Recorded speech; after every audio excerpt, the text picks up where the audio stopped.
5 సంవత్సరాల కాలంలో 5 మెడికల్ కాలేజెస్ని ప్రారంభించి ఇంకొక 5 మెడికల్ కాలేజ్ ఈ సంవత్సరం మనకు రావాల్సి ఉంది.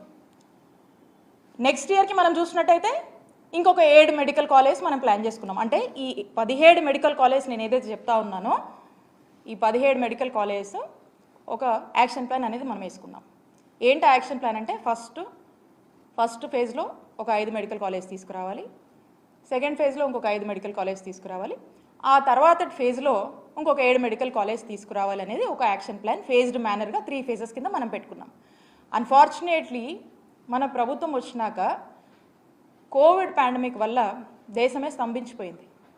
అలాంటి పరిస్థితులు ఎదుర్కొని కూడా ప్రజలకు మెరుగైన ఆరోగ్యం ఇవ్వాలి, ప్రజలు ఎప్పుడూ కూడా ఏ రకమైనటువంటి ఆరోగ్య పరిస్థితుల వల్ల ఇబ్బంది పడకూడదు, ఇంకో రాష్ట్రానికి మనం వైద్యం కోసం పోయేటువంటి పరిస్థితి భావితరాలకు రాకూడదు అనేటువంటి ఒక ఆలోచన చేసి మరి అంత కోవిడ్ పాండమిక్ని కూడా మనం ఎదుర్కొని రావాల్సినటువంటి 5 మెడికల్ కాలేజ్ని లేట్ అయినప్పటికీ కూడా అవసరమైనటువంటి మేరకు ఖర్చుని అన్ని విధాలుగా కూడా మనం అన్ని రిసోర్సెస్ని కూడా ప్రాపర్గా అక్యుములేట్ చేసుకొని యూటిలైజ్ చేసుకొని మరి చేయాల్సినటువంటి ఖర్చును కూడా చేసి అన్ని విధాలుగా అటు రిక్రూట్మెంట్ అయితేనేమి కన్స్ట్రక్షన్ రిలేటెడ్ అయితేనేమి ప్రతిదాన్ని కూడా మనం జాగ్రత్త చేసుకొని మరి ఈ 5 మెడికల్ కాలేజ్ని తీసుకొచ్చాము.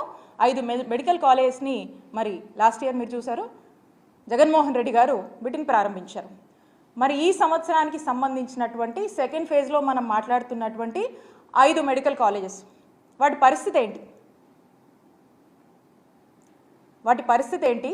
ఆల్రెడీ మా టెన్యూర్లోనే మేమున్నప్పుడు దానికి కావాల్సినటువంటి ఇన్ఫ్రాస్ట్రక్చర్ని దానికి తగినటువంటి కొంత గ్రౌండ్ వర్క్ అనేది మేము పూర్తి స్థాయిలో కూడా మేము చేయడం జరిగింది. ఇంకా కొంత చేయవలసింది ఉంది.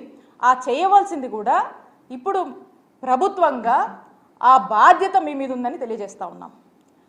మరి ఆ బాధ్యతను మీరు సక్రమంగా నెరవేర్చి ఈ 5 కాలేజీలు మరి ఈ సంవత్సరం అందుబాటులోకి రావాల్సినటువంటి అవసరం ఏదైతే ఉందో ఆ 5 కాలేజీలని మరి రావాల్సినటువంటి పరిస్థితుల్లో మరి ఏ కాలేజ్ కూడా మరి ఇప్పటికి కూడా మనకు వీటి మీద ఒక ప్రాపర్ క్లారిటీ అనేది లేదు.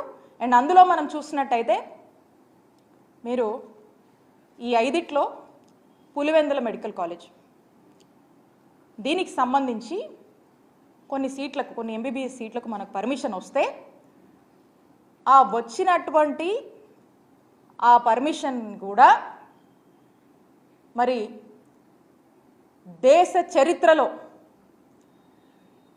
ఏ రాష్ట్రం కూడా చేయనటువంటి దుస్సాహసం ఈ కూటమి ప్రభుత్వం చేసి రిటర్న్లో మాకు ఈ మెడికల్ కాలేజ్ వద్దు అని లెటర్ రాసినటువంటి ప్రయత్నం మరి మన ఆంధ్రప్రదేశ్లో మొట్టమొదటిసారిగా కూటమి ప్రభుత్వం చేసింది.